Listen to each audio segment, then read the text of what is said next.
Here I have some lovely tulips and the last of the daffodils are just about still out in my garden. Now I would like to add these colours and patterns to my nature mandala, but of course I don't want to pick the flowers because I'm still enjoying looking at them in my garden at the moment. So I'm going to use them to inspire some paper-based patterns. Now I'm no expert artist, so I'm just going to make it really simple, and I'm going to have a look at some of the shapes in these flowers and the leaves, and see what I can come up with. So starting with the tulip flowers, if I just look at one petal, it's quite oval. Now my colours are inside as well, so all I'm going to do is put a note on this that it's kind of an orange red, I'll say. So there we go, I've got one pattern piece already. There's one here, little yellow one, and it's just starting to come out, so it's a little bit more of a rosette. So I think I'm going to try and draw a little bit of a rosette pattern like that. And I'm just going to put yellow. And I'm loving the shape of the leaves as well, so we've got a few different ones. They're pointed on the end, they start quite wide, so I'm just kind of going to go like this.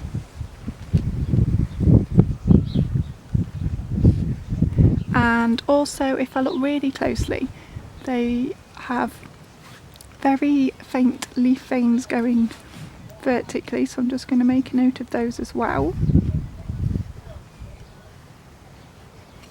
And remind myself that this is a green leaf.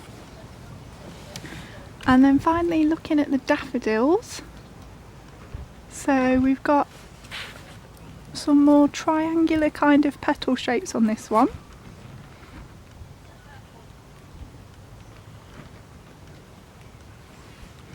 And that's kind of a cream yellow.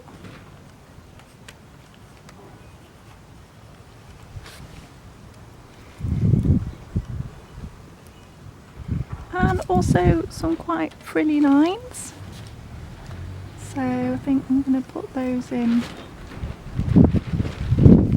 So it doesn't have to be an exact representation of the flower, but we're just using these natural elements to inspire us really, and so you can use a bit of artistic license and come up with your own designs.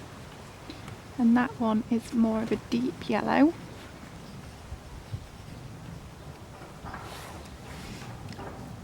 And finally, I think I'm going to put in the long narrow daffodil leaf. Might squeeze that in up here. And I might actually imagine I was using two leaves end to end, make it a double-ended shape. And again, it does have some very faint vertical leaf lines, and that's green again. So there we go, you can see if I was to just look at this I wouldn't think tulip and daffodil, so you don't have to be an artistic expert at all. If you do particularly enjoy drawing and you want to go more in depth, that's great. You can really intricately get all those patterns in there, and make it as lovely and detailed as you want to, but I'm just going really simple to show that it can be as effective as well. So I've got a few pattern pieces here, so I'm going to go back inside now, get my colours out and kind of make the pattern pieces ready to then start putting together to make my mandala. So I'll see you back indoors. I'm back indoors now, and I've transferred the patterns that I drew roughly out in the garden onto some card. So you can see here I've made them a little bit bigger, and I've made them quite bold, so I've outlined them with black so I can really see those shapes. A couple of them I've also tweaked a little bit as well. So remember I did this wavy line which I found on one of the daffodils out in the garden. So I've interpreted that a little bit further on this page just to make it a little bit bigger to fit into my pattern. Also, in terms of the colours, I only had a set range of pencil crayons available, so a couple of the colours I've had to tweak a little bit. So I had a couple of different types of yellows, but I only have one yellow pencil, so they've turned the same. And also this one was supposed to be a creamy yellow, but this is the nearest colour I had. So it's kind of nice because it evolves all the time and you're never quite sure how your final pattern's going to come out, which I really like. So all I'm going to do now is cut these shapes out, and then I will be able to use those as my stencil on my pattern.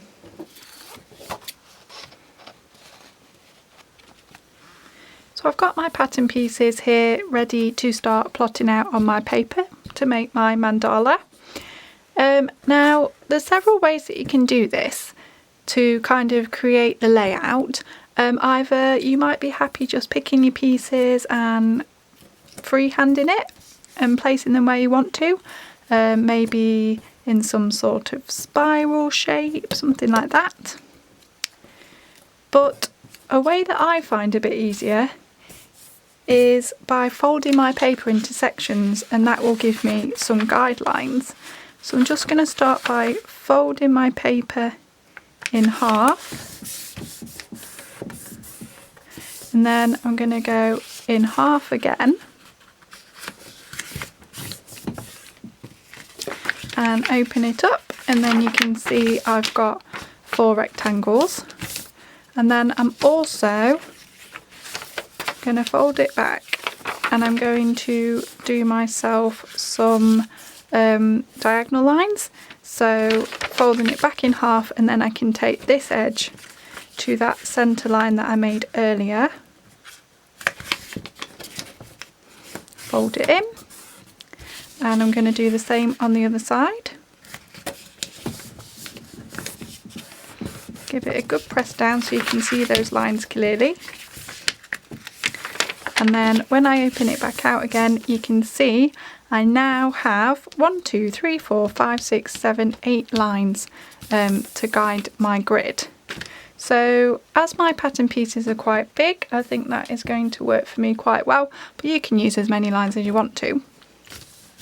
And then all I'm going to do is use my pieces as stencils. So some of you might be happy just drawing your shapes freehand, which is great, but I quite like to have the stencil guide. So I'm going to make my border first of all with this leaf shape. So I'm just going to move it up until it fills one of the sections.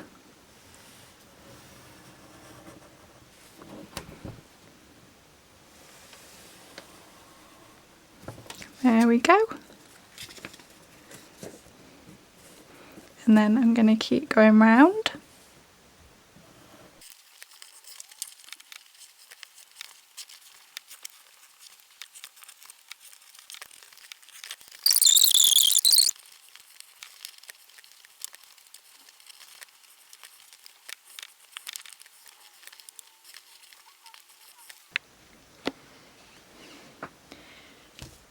Okay, here we go. So I've used all my pattern pieces and laid them all out, drew around them in pencil, and now I've gone over in pen as well to really make the pattern stand out. Now you can tweak it as you go along as well. So for example, these shapes here are actually my tulip leaves, which were too long to fit on, so I've just made them fit. These little bits of the daffodil were overlapping, so I've just joined them in the middle, and all I'm going to do, there's a pencil line there, but I'll just rub that out and make it one. And similarly, these leaves around the edge again were overlapping, so rather than draw them right to their tips, I've just merged them together to create one continuous border. Now once I've got the outlines, I still want to put these details on that I picked up earlier, and what I'm going to try and do, because I've outlined it in black, I'm hoping I'll be able to use that as a bit of a stencil, like to trace through. So I don't think the camera's going to pick it up, but I can just about see I've got it almost lined up there.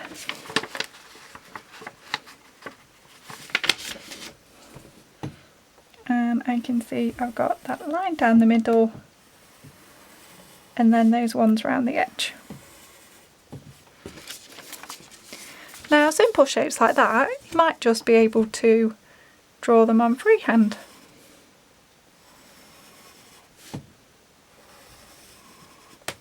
So it will come out a little differently on each one using that method, but that's not necessarily a problem. And if I try it on these daffodil rosettes,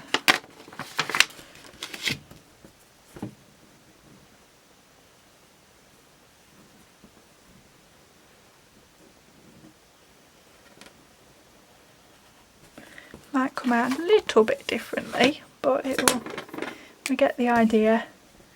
And then again, can just go over it in the black pen.